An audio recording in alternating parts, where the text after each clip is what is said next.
नमस्कार, जोहार झारखंड देख रहे हैं आप और मैं हूं आप सबके साथ सोनाली सिंह। कोरोना संक्रमण को देखते हुए झारखंड सरकार ने इस साल भी रांची में भगवान जगन्नाथ की रथ यात्रा निकालने की मंजूरी नहीं दी। सरकार के फैसले से रथ यात्रा में भाग लेने की इच्छा लेकर पहुंचे श्रद्धालु निराश दिखे। वहीं लोगों की भीड़ से बेहतर कारोबार की आस में जुटे दुकानदार भी मेला नहीं लगने से मायूस नजर आ रहे थे। सरकार के फैसले के बाद भी जगन्नाथ मंदिर में रथ की पूजा करने लोग पहुंच रहे थे। हालांकि इस दौरान पुलिस की सख्ती भी देखी गई।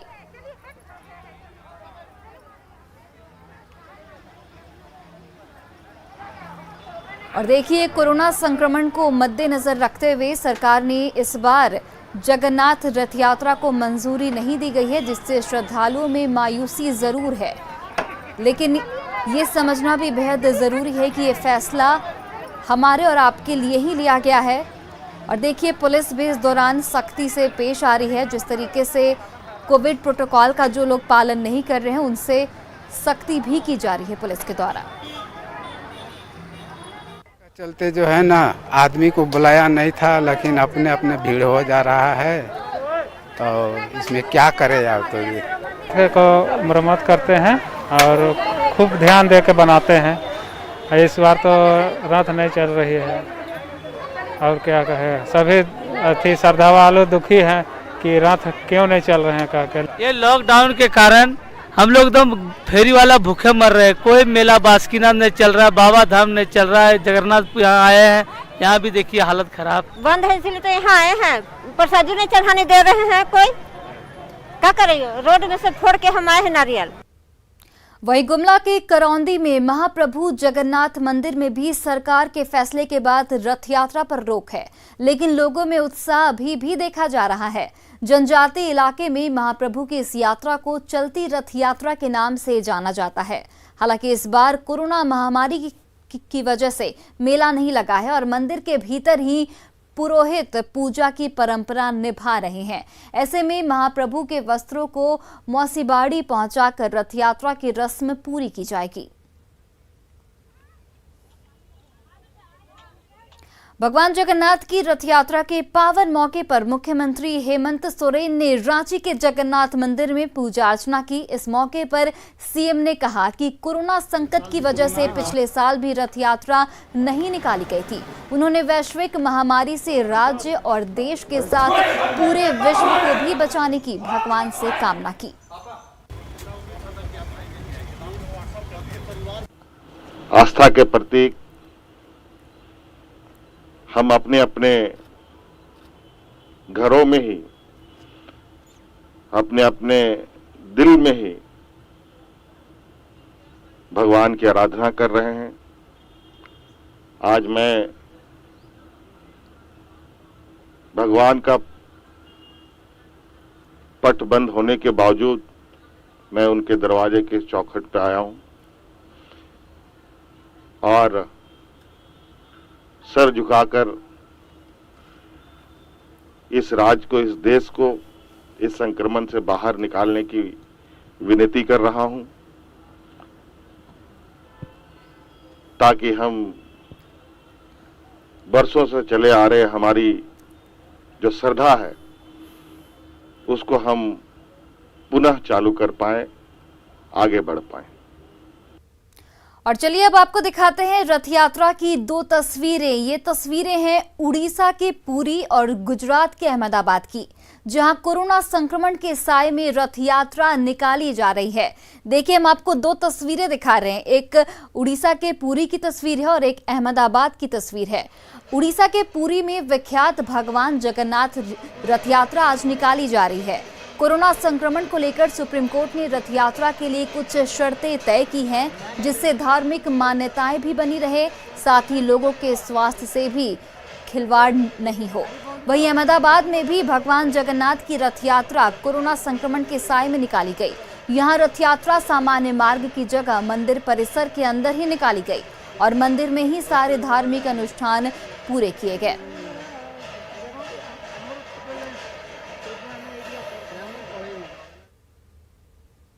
बीजेपी ने रथ यात्रा की मंजूरी नहीं देने पर सरकार पर निशाना साधा है। बीजेपी के प्रदेश महामंत्री आदित्य साहू ने कहा कि झारखंड सरकार सनातन धर्म की आस्था पर प्रहार करने का एक भी मौका नहीं चूकती है।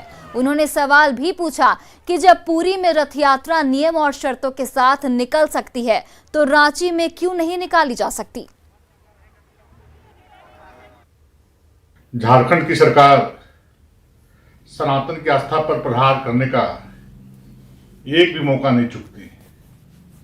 एक तरफ एक आंख में काजल तो दूसरी आंख में सुरमा। आपने देखा होगा कि जब पुरी में भगवान जगन्नाथ की रथ यात्रा कोरोना नियमों का पालन कर निकल सकती है तो फिर झारखंड में क्यों नहीं। ये झारखंड के लिए दुर्भाग्य का विषय है।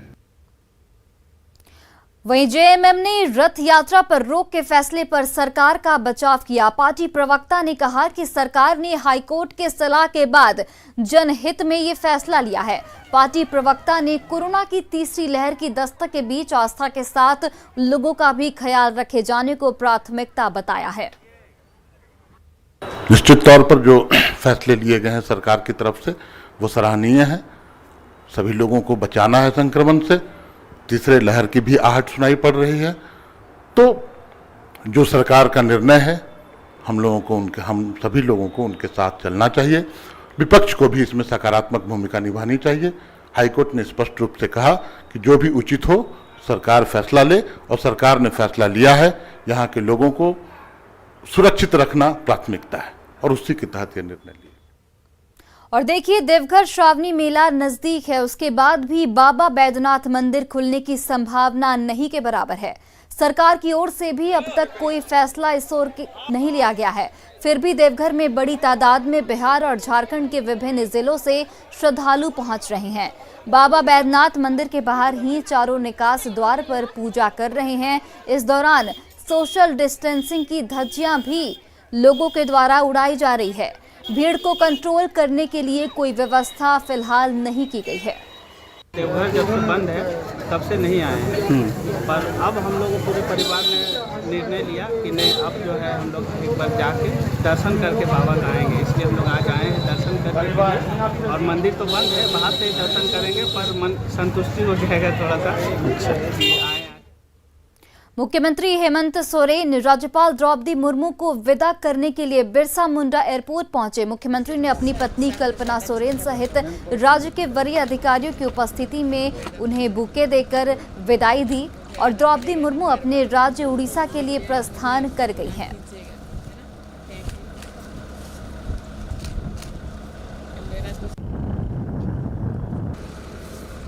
और देखिए, मुख्यमंत्री हेमंत सोरेन के द्वारा राज्यपाल द्रौपदी मुर्मू को विदाई दी गई। वो एयरपोर्ट पे पहुंचे और उन्होंने एक बुके देकर, और इस वक्त तमाम वरीय अधिकारी भी मौजूद रहे। रांची के रिम्स अस्पताल में आज से सभी तरह के रूटीन ऑपरेशन की शुरुआत हो रही है। कोरोना के खतरे को देखते हुए रिम्स में सामान्य और रूटीन ऑपरेशन पर रोक लगा दी गई थी। इसे लेकर रिम्स प्रबंधन ने सभी विभागाध्यक्षों को निर्देश भी जारी कर दिया है। कई विभागों के ओपीडी के बाहर भी मरीजों की लंबी कतार देखी जा रही है। ऑर्थोपोडिक्स और न्यूरोलॉजी सर्जरी ओपीडी की भी आज से शुरुआत हो रही है। इन दोनों विभागों के ओपीडी के अलावा सभी विभागों की ओपीडी पहले ही शुरू कर दी गई थी। ओपीडी में परामर्श के लिए आने वाले मरीजों के सोशल डिस्टेंसिंग पर खास ध्यान रखने के निर्देश भी दिए गए हैं। साथ ही सोशल डिस्टेंसिंग का पालन कराने के लिए किसी भी विभाग में हर घंटे 10 मरीज से अधिक का रजिस्ट्रेशन नहीं कराया जाएगा। लंबे समय से बंद था, पेशेंट लोग भी नहीं आ रहा था। अब भीड़ तो दिन प्रतिदिन बढ़ते ही जा रहा है। अब भीड़ बढ़ रहा है, डेली बढ़ते जा रहा है।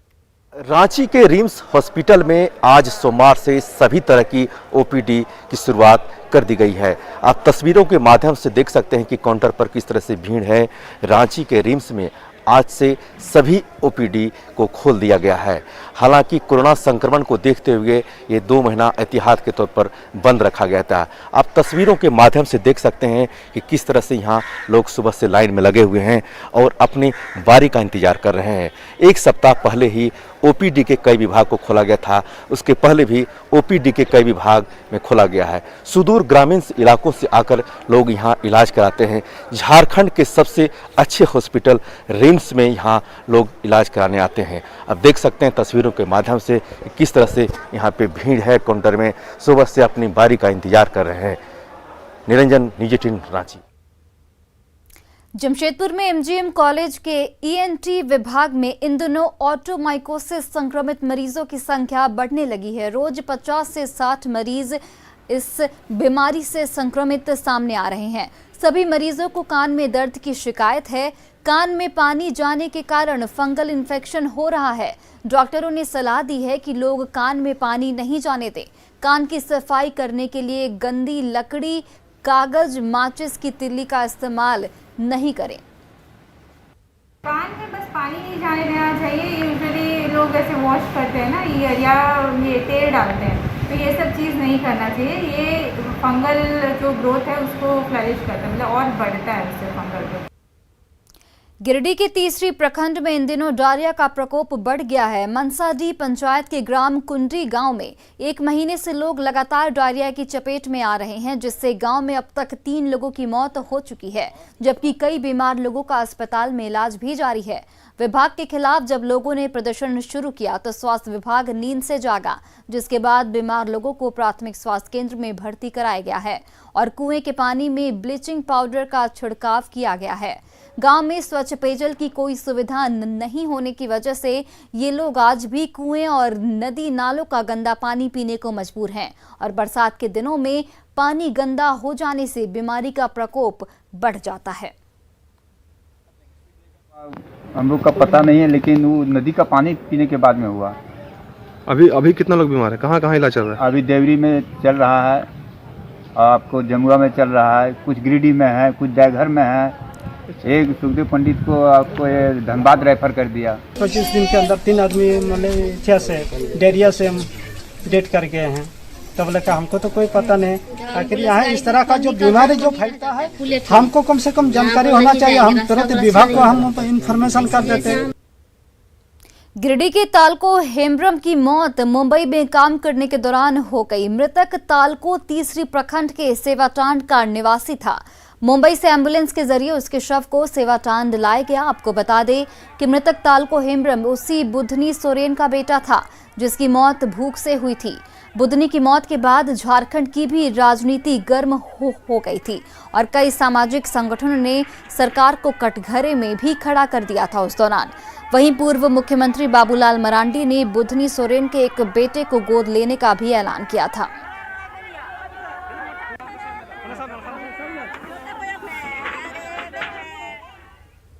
साठ के दशक में दिल्ली के एक बड़े कारोबारी नरेश चंद्र बारिक ने रांची के मैक्लुस्कीगंज के प्रेम कुटीर बनाने का सपना देखा था, लेकिन ये सपना आज तक अधूरा है।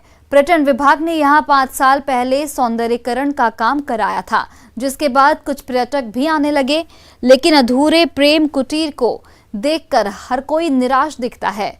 कारोबारी बारिक ने यहाँ 380 एकड़ जमीन खरीदकर विक्टोरियन बंगला बनवाया था, साथ ही सर्वधर्म संभाव की भी नींव डाली थी, लेकिन अभी भी अधूरे गुरुद्वारे और चर्च उनकी अधूरी कहानी की याद दिलाते हैं।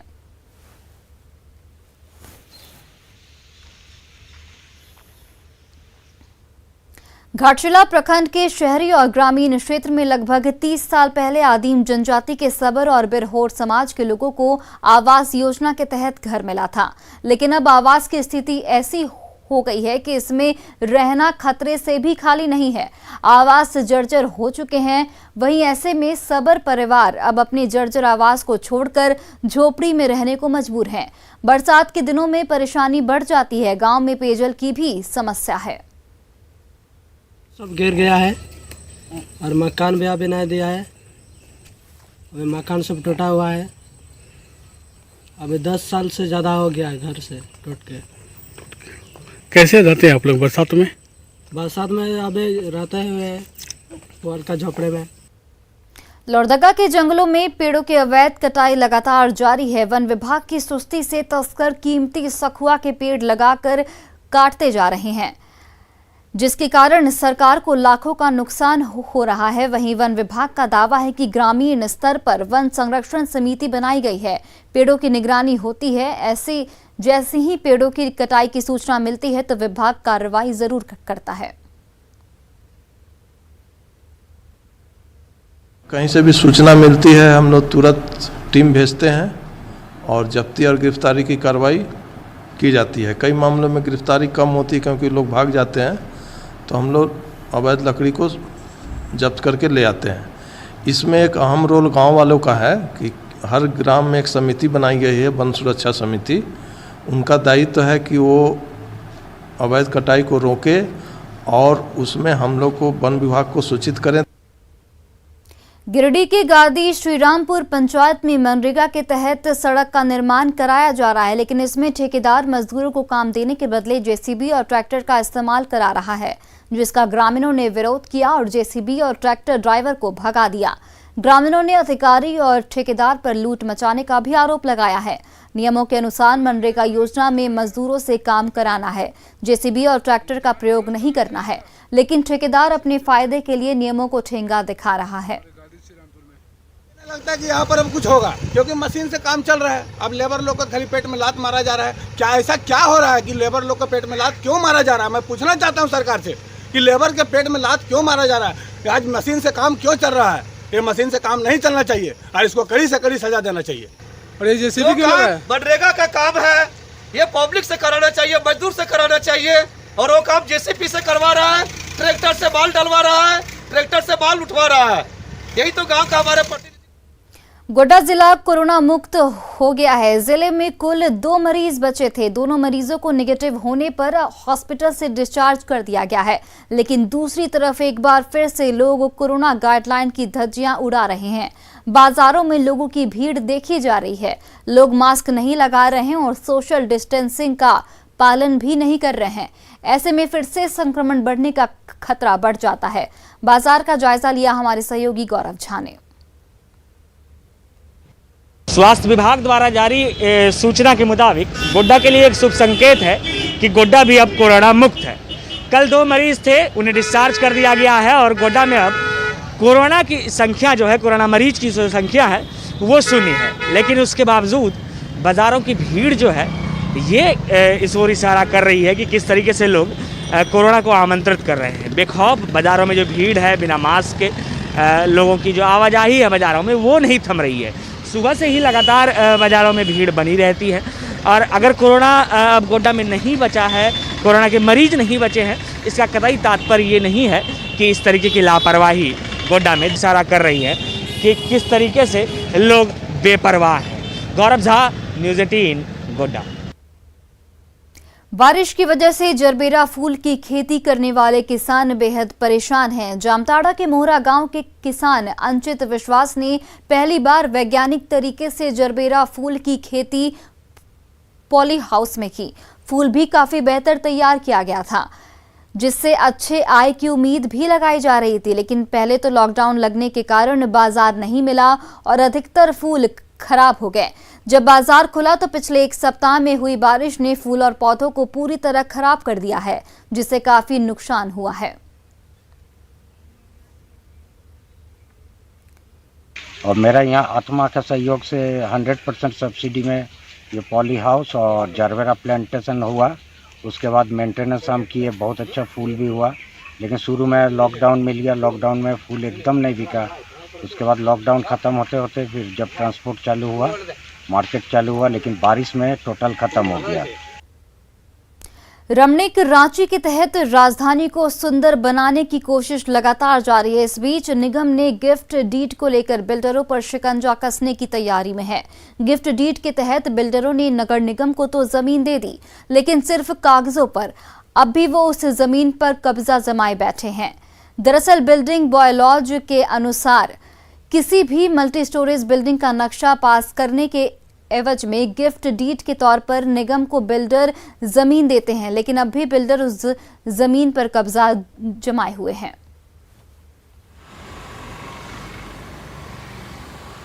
हाईकोर्ट ने भी बड़े कड़े शब्दों से नगर आयुक्त को कहा है कि ऐसे गिफ्ट डीड की जगह को तुरंत खाली कराएं, जिससे कि हम पार्किंग की व्यवस्था, अन्य जन सुविधा वहां बहाल कर सके। चूंकि हम जगह का कोई जो गिफ्ट में लेते हैं तो उसका एक ही मंशा रहता है कि वहां जो आबादी बढ़ रही है उसके लिए हम जन सुविधा को बहाल कर सकें, लेकिन मुझे लगता है कि रांची में इसकी प्रथा कुछ कम है। पाकुड़ के लिट्टीपाड़ा विधायक दिनेश मरांडी ने परिवार के साथ मिलकर धान रोपाई का काम शुरू किया। विधायक ने खुद ही ट्रैक्टर चलाकर खेत की जुताई की। विधायक ने बताया कि वो हर साल इसी तरह खेत की जुताई करने आते हैं। विधायक ने कृषि क्षेत्र को आगे बढ़ाने के लिए हेमंत सरकार की ओर से किए गए कार्य की भी सराहना की।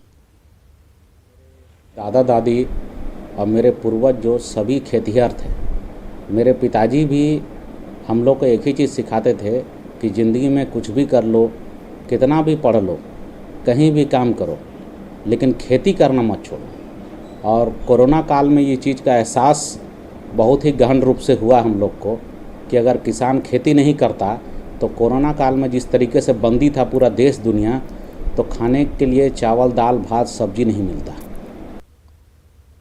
और चलिए अब देखते हैं झारखंड 2020।